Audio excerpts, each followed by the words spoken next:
Des enfants qui visionnent du porno dès l'âge de 6 ans, la situation est grave. Les politiques et les associations s'insurgent sans trouver de solution. Que peut-on faire pour limiter la casse de nos enfants et leur donner des outils pour mieux grandir? C'est ce que nous allons voir avec nos invités.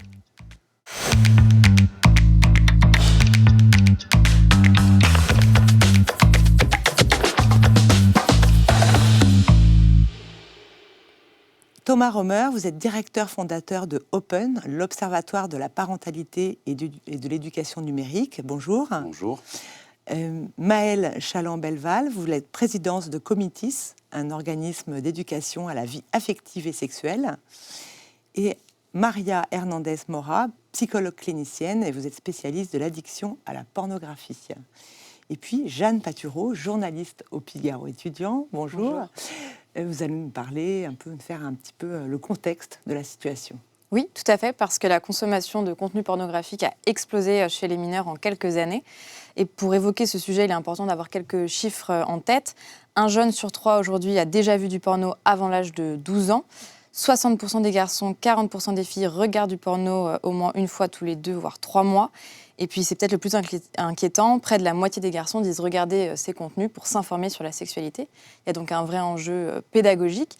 Alors le gouvernement semble en avoir conscience puisqu'il a lancé un projet de loi qui vise à sécuriser Internet. Et il a été discuté au Parlement en octobre 2023.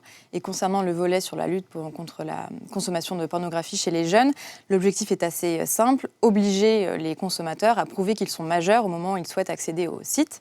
Pour cela, ils peuvent demander à un tiers de confiance de soumettre une pièce d'identité au site.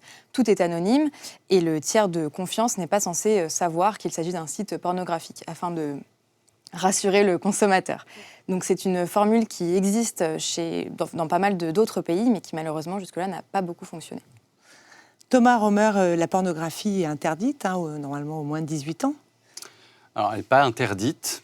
Ce qui est interdit, c'est de leur mettre à disposition. Parce que quand on dit c'est interdit aux mineurs, c'est un peu comme si on leur faisait porter un peu les turpitudes des adultes. Donc le code pénal, il est très clair. Aujourd'hui, ce sont les adultes qui mettent à disposition ces contenus qui commettent l'acte, en fin de compte, l'infraction, exactement. Pourquoi on n'arrive pas à arrêter le porno sur les smartphones, sur les ordinateurs, lorsqu'ils sont accessibles à des enfants ?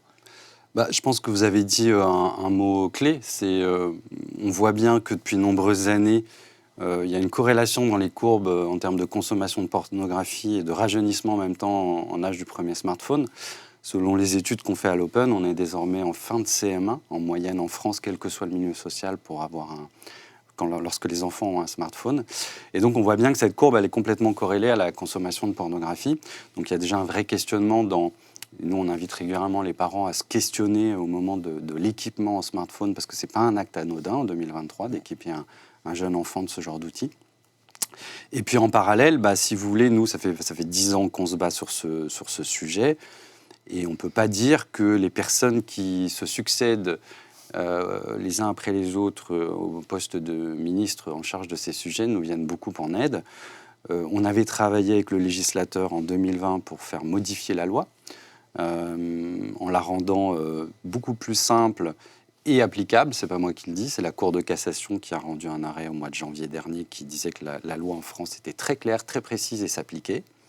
Et d'un coup de baguette magique, on a un ministre qui s'est réveillé au mois de février, donc un mois après, pour nous annoncer qu'il changeait les règles du jeu, parce que soi-disant ça n'allait pas assez vite. Et là, le texte de loi qui est en cours d'examen au Parlement, on l'a dénoncé dans maintes tribunes, avec plusieurs associations. On est même rejoint par la Ligue des avocats des droits de l'homme qui nous soutiennent dans la démarche, par les féministes qui disent que le texte n'est pas applicable, et récemment par les opérateurs techniques.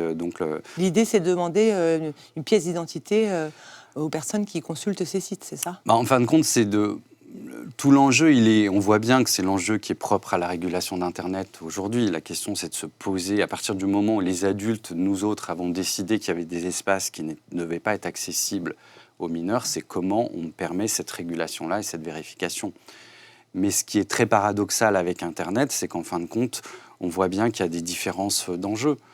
Quand on se connecte pour la première fois au site de la Française des Jeux, ça gêne personne.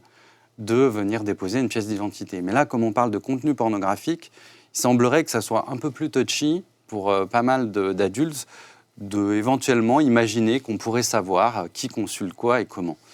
Bien sûr qu'on peut entendre que c'est une problématique, mais nous, ce qui nous désole en tant qu'asso de protection de l'enfance, c'est qu'on est en train d'opérer une hiérarchisation des choses, et notamment on est en train de sacrifier les enfants sur l'autel de la protection des données personnelles. Et je pense que dans un pays comme la France en 2023, c'est tout simplement inacceptable. Maëlle Chaillan-Belval, quelles sont les conséquences, quel est l'impact de la pornographie chez nos enfants ? Donc nous, on travaille en éducation affective et sexuelle auprès des enfants et des adolescents. Et moi, j'exerce ce métier depuis 20 ans. Et je l'ai vu, en fait. J'ai vu la montée de la marée noire, on pourrait dire ça comme ça. Moi, je l'appelle un peu comme ça, parce que ça rend les questions, notamment des boîtes à questions, un peu poisseuses, en fait. C'est-à-dire que... Vous êtes choquée parfois ? Parfois, on est choqué. Parfois, on peut être aussi un petit peu saturé. Vous voyez, ça produit... En fait, ça peut produire chez les adultes les mêmes effets que chez certains enfants. Parfois des effets de dégoût, des effets de surprise, des effets de saturation. Et en fait, on est surtout interpellé par le fait qu'il n'y a pas de regard parallèle posé pour un adulte. La pornographie fait partie des représentations de la sexualité qui sont présentes à son esprit parmi d'autres propositions et peut-être d'autres expériences de vie qu'il a pu traverser. Pour certains enfants, c'est parfois la première fois qu'ils voient la nudité adulte, des fesses, des sexes d'adultes, d'hommes, de femmes. Donc c'est une irruption un petit peu massive.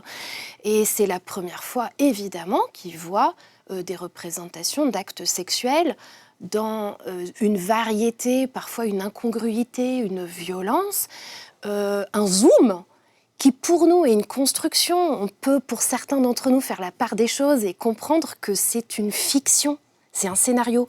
Mais un enfant n'a pas les outils pour comprendre ça et il prend au premier degré cette représentation pour la représentation de ce qu'est la sexualité adulte. Alors oui, ça peut produire du dégoût et pour certains d'entre eux aussi une fascination, l'un et l'autre étant parfois reliés. Et donc, j'ai un peu l'impression que dans nos séances, pour certaines d'entre elles, on a quasi une entreprise de démazoutage à faire.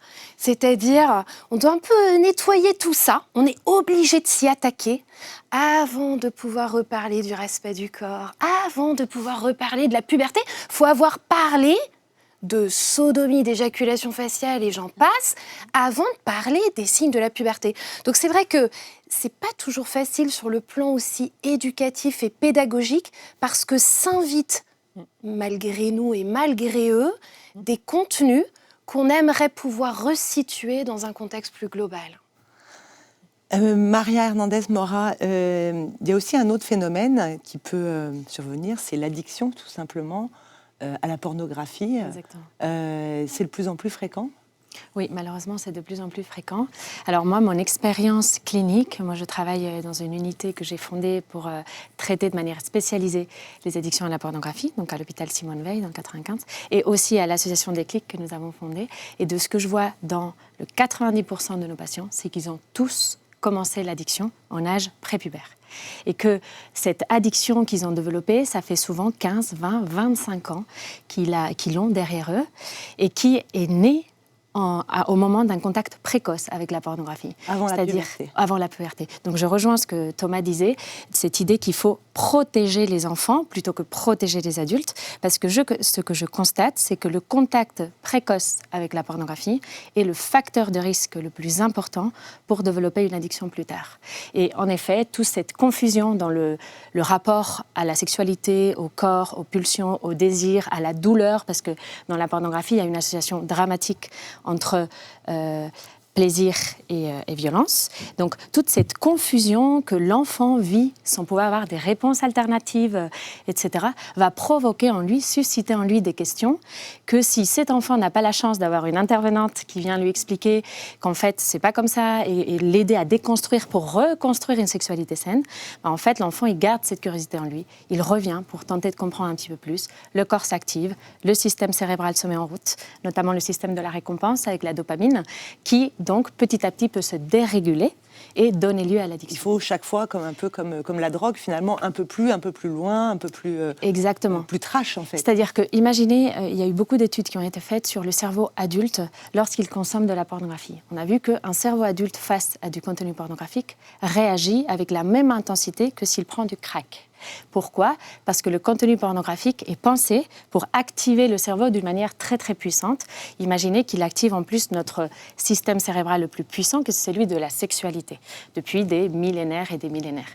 Donc, en activant ce système du plaisir de manière très récurrente, lorsque l'adolescent va consommer avec cette curiosité de plus en plus et va revenir pour comprendre, le cerveau va petit à petit se désensibiliser face au contenu qu'il reçoit, comme avec une drogue. Donc, en effet, il y a ces phénomènes d'escalade, ce phénomène de tolérance qui s'installe. D'où l'accès, pour certains, à la pédopornographie, des choses de plus en plus violentes, alors, ça, de plus en plus... Exactement. Alors ça, c'est plus, en effet, pour des adultes, même si malheureusement, j'ai reçu des adolescents qui consommaient aussi de la pédopornographie. Mais, en effet, la plupart du temps, c'est pour des adultes qui ont déjà beaucoup d'addictions derrière eux, une histoire très, très longue d'addiction, et en effet, qui ont un cerveau qui ne réagit plus du tout aux stimuli sexuels naturels et aussi aux stimuli sexuels pornographiques qui sont déjà de base très très intenses, mais qui sont malheureusement ne suffisent plus. Vous avez reçu des adolescents qui étaient adeptes de la pédopornographie ? J'ai reçu, ouais, j'ai eu malheureusement, lorsque des adolescents viennent consulter, en général c'est parce qu'ils ont vraiment débordé, ils ont une addiction qui a vraiment beaucoup... Parce qu'en général, les adolescents, peut-être que vous confirmerez avec moi, mais souffrent de l'addiction en silence. Parce que comme c'est un tabou, la plupart du temps, ils ne consultent pas du tout à ce moment-là, ça passe à la trappe, les parents ne le savent pas, ça c'est la plupart du temps. Quand un ado vient me voir, c'est soit parce que l'école a vu sur ses écrans, sur ses comportements, sur la manière dont il a partagé des contenus avec d'autres, les comportements problématiques de l'ado, et donc c'est quelqu'un d'école qui réclame de l'aide, soit c'est les parents qui ont vu ça dans leur ordinateur ou les smartphones. Donc en général, c'est parce que soit on leur a... Ou la police. On a aperçu. Chez les enfants, c'est quand même très, très rare. Ouais. Mais en effet, souvent, c'est parce qu'ils ont débordé ou alors parce qu'eux-mêmes sont en décrochage scolaire, en dépression, avec des troubles anxieux associés, avec une estime d'eux-mêmes très, très basse. Par exemple, j'avais un patient qui est venu me voir à 13 ans avec 2 tentatives de suicide parce qu'il ne pouvait plus d'avoir besoin de se masturber compulsivement avec la pornographie et de ne pas pouvoir s'en sortir tout seul. Alors là, on parle de cas quand même très graves. N'oubliez pas que je travaille à l'hôpital, dans une consultation spécialisée, donc pas tous les enfants arrivent à ces degrés-là. Mais quand même, il faut savoir que tous mes patients, la plupart d'entre eux, ont contacté la pornographie enfant. Donc, le contact précoce est vraiment un très, très grand risque de développement de la compulsivité derrière et aussi d'un apprentissage pornographique, donc de la reproduction de conduite pornographique ensuite, de la construction d'une sexualité pornographique qui va poser des problèmes d'ordre social, de relations affectives, de fidélité, voilà, de problèmes sociétaux. Mais ce qui est important parce qu'il ne faudrait pas que tous les parents qui nous regardent aient envie de se jeter dans un fleuve. Oui, Ce qui est important de dire aussi, c'est que comme notamment chez les adolescents, me semble-t-il, comme tout comportement excessif, il y a quand même un terrain. C'est-à-dire que, en général, quand on développe des comportements compulsifs, il y a souvent un terrain. Alors, il est vrai qu'aujourd'hui, un terrain de mal-être, en fait. Aujourd'hui, néanmoins, ce qui est assez inquiétant, et on en avait déjà discuté avec Maria, c'est vrai qu'aujourd'hui, cette pornographie, elle est très accessible très facilement. Et aujourd'hui, elle est majoritairement diffusée en ligne avec des processus algorithmiques qui s'apparentent à ce qu'on trouve sur les réseaux sociaux, c'est-à-dire un phénomène d'enchaînement de vidéos très très rapide, d'où le fait que certains sites aient pris des noms quasiment équivalents à des plateformes que les ados apprécient en termes de réseaux sociaux. Je ne vais pas faire de publicité ici, donc je ne les citerai pas. Pour autant, on sait qu'il y a aussi aujourd'hui, dans la manière dont est diffusée la pornographie, à la fois un impact sur les contenus, puisque c'est ce que démontrait l'excellente émission d'Élise Lucet, Cache Investigation, très récemment diffusée. En fin de compte, la violence est au cœur. On ne parle plus de la même pornographie, en fait. On parle d'une pornographie qui est aujourd'hui essentiellement centrée sur l'avilissement des femmes et la violence, parce que c'est devenu un critère marketing. Et ça, c'est très important. stimulant pour Et les l'avilissement aussi des enfants, parce qu'il y a eu un rapport aussi qui montrait le développement de la pédopornographie de façon colossale, quoi. Oui, alors cette question de la pédopornographie, là, malheureusement, elle est omniprésente. Nous, on a réclamé le blocage en septembre dernier de Twitter pour cette raison. Sur Twitter, il faut que les parents sachent qu'on trouve, moi qui travaille malheureusement dans ce domaine, je fais beaucoup de veille sur Internet, et Twitter est aujourd'hui, enfin X maintenant, qui n'a jamais aussi bien porté son nom, est la plateforme sur laquelle on trouve le plus de contenu dégradant pour les femmes. J'ai vu des scènes de viol, d'inceste, qui sont en libre accès, et tout le monde s'en fiche. Donc moi, je veux bien qu'on ait un ministre, une fois encore, qui dise que ça ne va pas assez vite, mais quand on a des lois qui sont prêtes à être appliquées, on change les règles du jeu, et quand on saisit la justice pour réclamer le blocage d'une plateforme, il n'y a rien qui se passe. Donc on voit bien qu'aujourd'hui, il y a un vrai enjeu pour les pouvoirs publics à enfin nous aider, nous autres associations qui nous battons sur le terrain, à au moins symboliquement aussi marquer des lignes jaunes. Parce que c'est aussi ça le problème, c'est que ça fait... le premier site pornographique qui s'est mis en ligne, ça fait 16 ans, et ça fait 16 ans qu'on se contrefiche que potentiellement des enfants de 5 ans aient accès à ces contenus sans les avoir cherchés. Jeanne, comment ça se passe à l'étranger ? Puisqu'évidemment, la France n'est pas le seul pays touché et le seul pays qui a un problème pour réguler ces plateformes. L'une des premières lois qui avait été mise en place et quasiment votée, c'était au Royaume-Uni en 2019, et le principe était le même que celui du projet de loi discuté en France. Bien le problème. Voilà, l'idée, c'était donc de, à nouveau, prouver son identité, prouver qu'on est majeur pour accéder à cette plateforme. Est-ce que ça a fonctionné ? Non, ça n'a pas fonctionné, simplement parce que les voix se sont élevées afin de protéger les données personnelles. Toujours le même problème ? Toujours le même problème, et le même problème également en Australie est survenu au mois d'août 2023, un projet de loi tout à fait similaire qui a été bloqué pour les mêmes raisons. Il n'y a pas de solution, Jeanne ? Il y a quelques solutions, en tout cas il y a quelques pays qui arrivent à mettre en place ce projet, notamment aux États-Unis. C'est dans quelques États seulement, donc notamment au Texas, en Arkansas, en Arizona et également en Louisiane, où les utilisateurs des plateformes doivent, dans ces États, prouver qu'ils sont majeurs. Le problème, c'est que, à nouveau, les plus déterminés arrivent à trouver des moyens d'y accéder, donc notamment via des réseaux sociaux, d'autres plateformes, ou encore en utilisant un VPN pour prouver qu'ils ne sont pas localisés dans l'État qui interdit. Ils passent par d'autres biais. Mais je pense que, une fois encore, pour rassurer celles et ceux qui nous écoutent, je pense que quoi qu'on mette en place, de toute façon, un adolescent est génétiquement programmé pour franchir une ligne jaune édictée par des adultes. Le problème, c'est que pour l'instant, il n'y a pas... Là, on parle d'enfants de 8 ans. Bien sûr, mais je parle des adolescents, là. Et évidemment qu'il y a un double chantier de protection de l'enfance. Le chantier... qu'on essaie de porter avec Maëlle, elle va voir les enfants, nous on va voir les parents, pour essayer d'organiser un contre-discours et faire en sorte que ces images soient moins impactantes dans la construction des jeunes et dans leur représentation de la sexualité.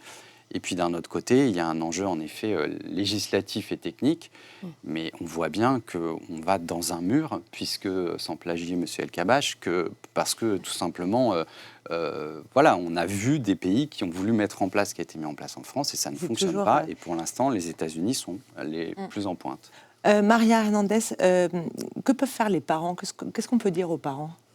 Alors, je comprends. Sans complètement les désespérer. Oui, en effet. Je pense qu'être parent aujourd'hui, c'est très, très difficile. Parce que aujourd'hui, les enfants, les adolescents ont des menaces qu'ils n'ont jamais eues par ailleurs dans d'autres époques. Et la question de la sexualité en ligne est tellement vaste, elle peut arriver de manière tellement envahissante chez nos adolescents, chez les enfants, que je comprends que les parents se sentent totalement menacés en permanence et aussi un peu déboussolés parce qu'ils n'ont pas les clés pour pouvoir en parler. Eux-mêmes n'ont pas connu. Exactement. Donc ils ne savent pas en fait. Voilà, donc moi je les comprends. Donc je suis tout à fait d'accord avec Thomas qui tente quand même de rassurer les parents parce qu'en effet je pense qu'il faut le faire. C'est-à-dire que les parents la plupart du temps font leur boulot, ils tentent de faire au mieux leur travail.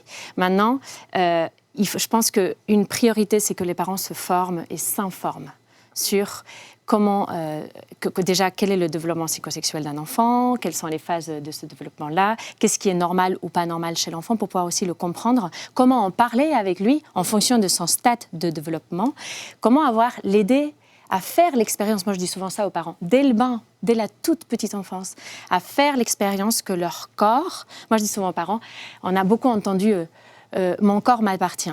Ouais. Moi j'aime bien dire aux parents, il faut pas dire ça aux enfants, il faut dire « mon corps c'est moi ». C'est pas pareil. C'est-à-dire que ce qu'on fait avec mon corps, ce qu'on touche dans mon corps, la manière dont on traite mon corps, c'est moi, au plus profond de moi qu'on fait. Donc, apprendre aux enfants depuis tout petit à avoir un rapport avec eux-mêmes et un rapport avec les autres qui puissent petit à petit mettre des protecteurs et internes et externes, c'est-à-dire qu'ils puissent comprendre comment eux-mêmes se protéger. Donc, accompagner les parents à bien comprendre ce développement des enfants, à comment parler avec eux en fonction du stade de développement d'enfant sur la sexualité. Et à un moment donné, moi, je vous parlais de CM1, assez vite, il va falloir commencer à anticiper avec l'enfant et dire, voilà, il y a la pornographie qui existe, la pornographie propose ce modèle-là, et en fait, la vraie sexualité, c'est pas ça. Et puis, petit à petit... Lui en parler avant, parce que de toute façon, on ne pourra pas éviter. Non. Même si... il y avait un groupe Facebook auquel j'ai appartenu, c'est pas de smartphone avant 15 ans, c'est un groupe créé aux États-Unis. Et alors, ça sert un peu de groupe de soutien pour les mères de famille comme moi. Donc, pour éviter de donner un téléphone à son enfant avant 15 ans, on voit un peu comme les alcooliques anonymes, on est là, on se soutient. Mais la plupart des parents leur donnent beaucoup plus jeunes, en réalité. C'est vrai que je pense que c'est important. C'est difficile, même l'école souvent demande un téléphone. C'est-à-dire qu'on parlait tout à l'heure des filtres externes. C'est absolument nécessaire qu'il y ait des filtres externes et qu'il y ait une difficulté d'accès. Il y a 70% des contacts pornographiques des enfants se font de manière accidentelle. Donc en fait, ils ne le cherchent pas volontairement. Donc évidemment qu'il faut mettre des filtres externes. Puis on ne peut pas les empêcher d'être curieux. Des filtres internes, bien sûr. On peut évidemment qu'ils vont avoir envie de bien savoir sûr. à quoi ressemble le corps humain. Mais aussi, ils n'osent pas poser la question et se renseigner avec des adultes ou avec des personnes qui les entourent. Parce qu'il y a un tabou autour de ça aussi. Il y a un dialogue qui n'existe pas. Exactement, il y a un manque. Ce fil de la parole. C'est pas facile aussi de parler à ses enfants de ça. Un superbe pare-feu aussi. Bien sûr. C'est-à-dire qu'il y a les pare-feux techniques, mais il y a aussi ce lien, la parole, alors qu'il peut être avec les parents, avec des adultes de confiance, parfois avec des personnels scolaires qui sont formés, parfois avec, ça peut être un médecin de famille, ça peut être une grande cousine, ça peut être diverses personnes autour de l'enfant qui l'identifient comme étant des personnes de confiance. En fait, il y a du silence. Il y a, vous voyez, la pornographie. Elle est là, mais on n'en parle pas. Voilà, elle est omniprésente, elle est blaguée, elle est mimée, banalisée, mais elle n'est pas très réfléchie ni parlée. On a assez peu d'espace pour la penser, pour prendre un petit peu de recul, et elle agit comme une sorte de facteur de sociabilisation entre adolescents. Donc ils ont toutes sortes de mots repères qui sont pour eux, le moyen peut-être de montrer qu'ils sont grands, qu'ils sont initiés. Il y a un côté presque rite d'initiation pour certains d'entre eux autour de cette question-là de la pornographie, en particulier chez les garçons. Ça agit très fort. Parfois, ils montrent dans une classe que ce répertoire pornographique est maintenant à leur disposition, notamment dans le verbe ou dans les gestes, dans des mimes, franchement, en salle de classe, pour montrer qu'ils ont grandi. Et parfois aussi, pensent-ils, pour plaire, comme on enverrait une photo de son pénis en se disant « elle va trouver ça extraordinaire ». C'est là qu'il y a un petit décalage, je pense. Un petit décalage en matière de séduction et d'approche de l'autre. À mon époque, il me semble qu'on envoyait des poèmes, mais je pense que c'est plus du tout d'actualité. Quand on discute avec eux, où en est l'amour, ils sont très intéressés par ces questions-là au sens large. En effet, ils ont très envie de parler d'amour, très envie de parler de séduction, très envie de parler de plaisir sexuel au sens large.